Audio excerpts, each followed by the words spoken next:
யோ மாமா, உன்னை எங்கெல்லாம் தேடிட்டு இருக்கேன், இங்கே வந்து உட்காந்துருக்க. என் மூஞ்செல்லாம் சோகமா இருக்கு. நான் அடி பலமா?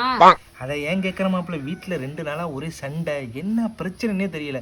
கொஞ்ச நாளாக எனக்கு இந்த கஷ்டமும் சண்டையுமாவே இருக்கு. என்ன பண்ணுறதுன்னு தெரியல. கடவுள் ஏன் தான் என்னை இப்படி சோதிக்கிறாருன்னு தெரியல. மோசமான நிலைமையில இருக்க மாப்பிள்ள, ஒன்றும் சொல்றதுக்கு இல்லை. கடவுள் சோதிக்கிறாரா? அது சரி. ஒரு வாரம் கழிச்சு அதே ட்ரெஸ்ஸில். என்ன மாப்பிள்ள, என்னாச்சு? கையில் என்ன கையே தடவிட்டு இருக்கீங்க? ஆமாம், நேற்று என்ன வீட்டில் இருந்து சண்டையா? ஒரே சவுண்டாக இருந்துச்சே. ஒன்றும் இல்லை மாமா, நேற்று வீட்டில் சண்டை. வெளில போகணுன்னு வந்தேன், படி தடிக்கு போய் கீழே வந்துட்டேன். கை அடிபட்டு போயிட்டதுல. என்ன பிரச்சனை?